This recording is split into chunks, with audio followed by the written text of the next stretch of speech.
The handover note lists 8 critical patients, each requiring immediate review and stabilization. You start by flipping open the first chart, noting the red urgent sticker for sepsis protocol and a blood pressure of 90/60. The systolic pressure has dropped 10 points since the last check, flagged with a critical value alert on the lab slip. Setting up the monitor, you input parameters for continuous ECG and oxygen saturation, anticipating alarms within the hour. The lactate result reads 4.2 millimoles per liter, confirming septic shock and triggering a fluid resuscitation order. Silence stretches for 30 seconds before the first monitor alarm sounds, indicating a heart rate spike to 120 beats per minute. Inserting the 18-gauge catheter, you secure it with tape and connect a bag of normal saline, documenting the time as 21:15.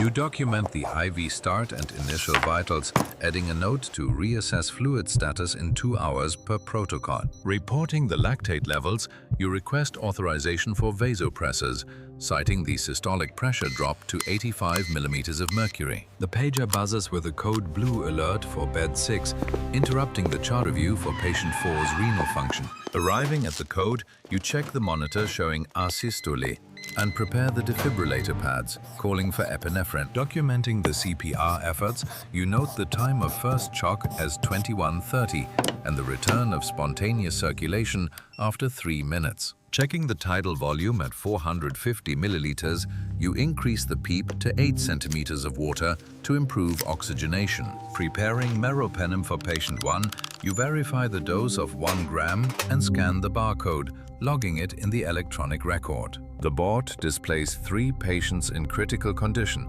2 stable and 3 pending labs, with a nurse initialing updates. Pushing the meropenem over 30 seconds, you watch for signs of anaphylaxis and document the administration time as 2200. You explain the septic shock diagnosis to the family, using simple terms and noting their consent for further interventions on the form.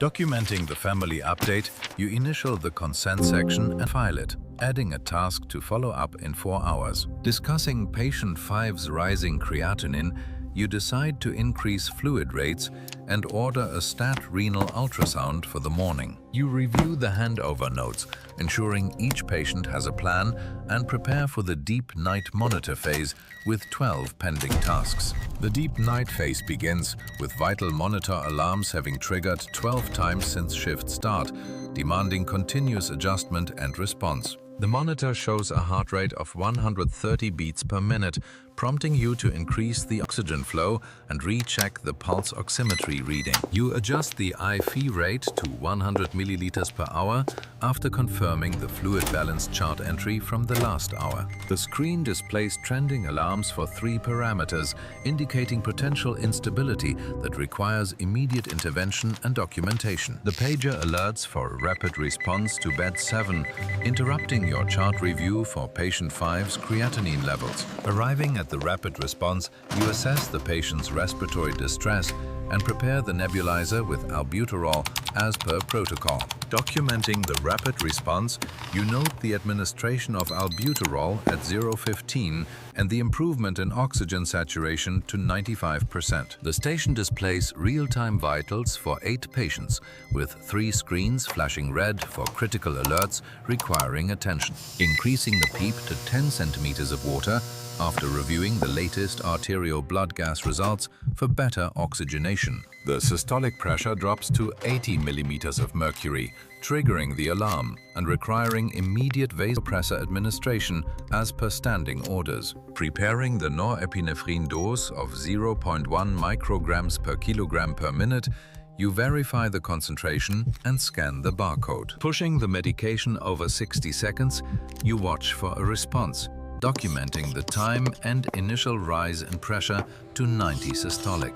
Marking patient 1 as critical on the board after the intervention, with other nurses initialing their updates for shift continuity. Discussing the potassium level of 6.0 millimoles per liter, you decide to administer calcium gluconate and order a stat EKG. drawing up 10 milliliters of calcium gluconate for 4/5 administration following the protocol for hyperkalemia management in the ICU setting. The corridor shows constant movement as alarms trigger responses, with each room holding a patient under intense observation and care. Verifying that each chart has updated vitals and pending labs, noting 3 patients require stat interventions before the next round. Explaining the stable but critical status, you note their questions on the consent form and schedule a follow-up call in 2 hours. Checking blood pressure, heart rate and oxygen saturation for each patient, documenting any deviations in the electronic record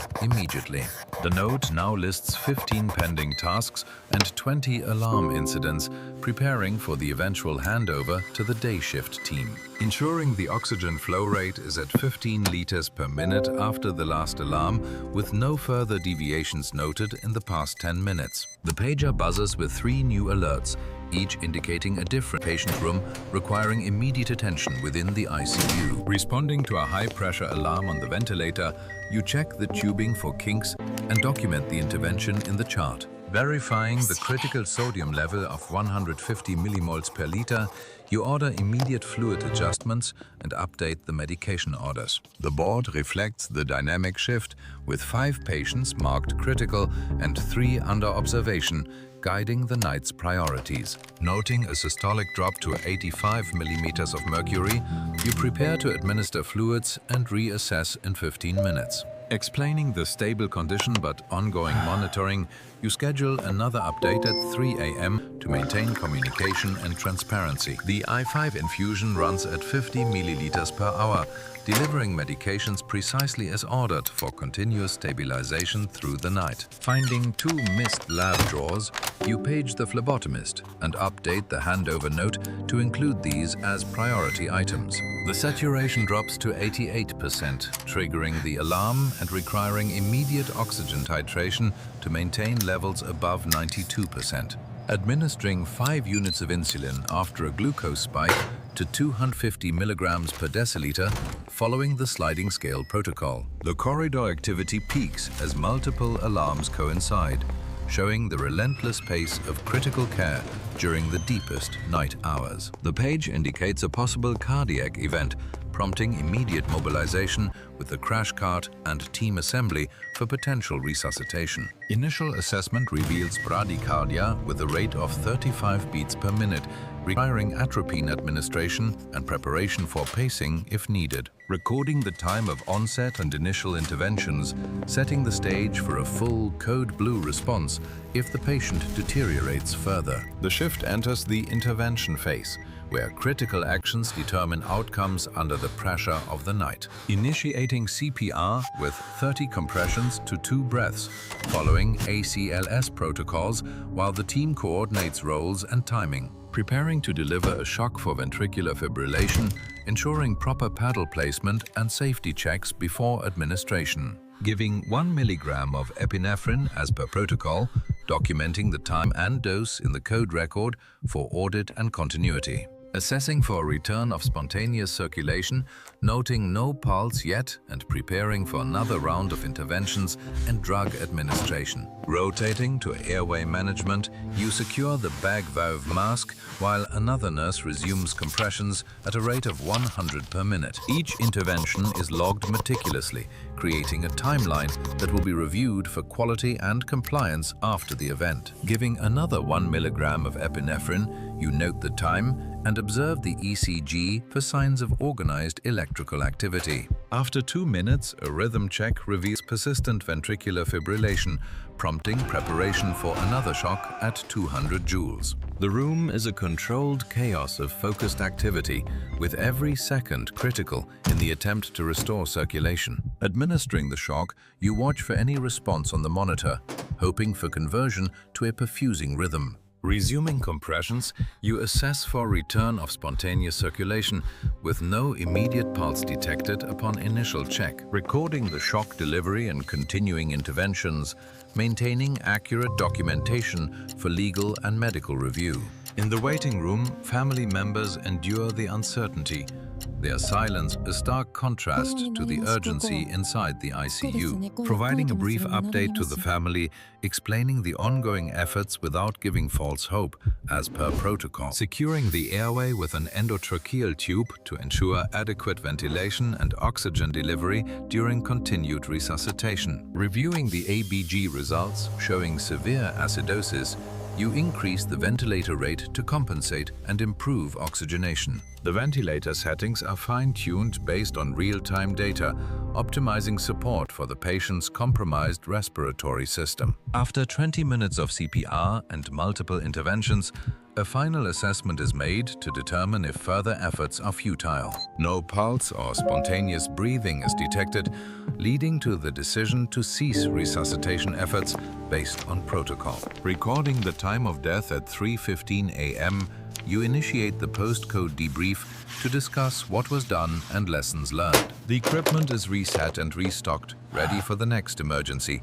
a routine part of the ICU's relentless cycle. Completing the documentation, you note the outcome in the chart and update the handover for the ongoing care of other patients. With the code blue concluded, you refocus on the remaining patients, ensuring their stability and addressing any new alarms. Compiling a concise summary for the day shift, highlighting critical events and ongoing needs for each of the 8 patients. Another vital alarm sounds, requiring immediate adjustment of medication to prevent further deterioration in patient 5. The monitor station shows persistent alarms across multiple patients, highlighting the continuous vigilance needed in the ICU. Collecting blood samples for urgent lab tests to assess coagulation status and guide further interventions for patient 2. A critical lab value indicates worsening respiratory acidosis, prompting immediate changes to the ventilator support parameters. Completing the procedural records for all interventions performed during the shift, ensuring accuracy for continuity of care. Dawn approaches, marking the transition to assessing outcomes and preparing for handover in the ICU. Evaluating patient 1's responsiveness to determine if there has been any improvement or need for further monitoring. The first light of dawn filters into the unit, revealing the quiet aftermath of a long and intense night shift. Compiling a detailed handover summary that includes the latest status and unresolved issues for all 8 critical patients. Providing a concise update on patient 3's drug therapy to ensure seamless care during the shift changeover. The handover document serves as a critical bridge, capturing every detail from the night for the day team to follow.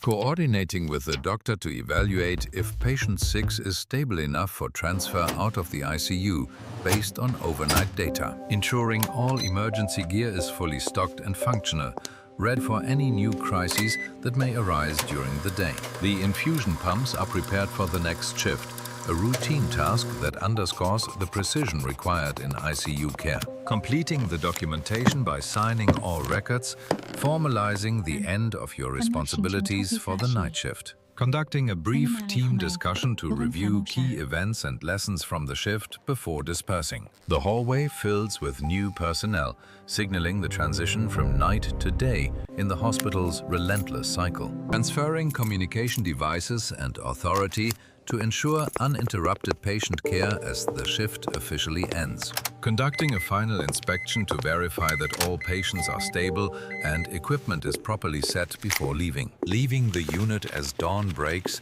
carrying the weight of the night's events into the quiet of the morning. The silence in the hallway contrasts sharply with the night's 12 alarm sounds, a brief calm before the day shift begins. Retrieving your locker items after the intense ICU watch, each movement is slow and measured from physical and mental fatigue. The handover note, now complete with annotations, serves as a critical bridge documenting every detail for the incoming team. You and a colleague confirm patient 6's discharge plan, reviewing the chart one last time to ensure no oversight. Checking the bed assignment board reveals all 8 ICU beds occupied, with updated status codes for the day shift. The vital monitors display stable readings, a visual confirmation of the night's efforts to manage 12 critical alarms. You finalize the electronic shift report, entering the last observations and saving the record for continuity of care. Handing over the pager to the charge nurse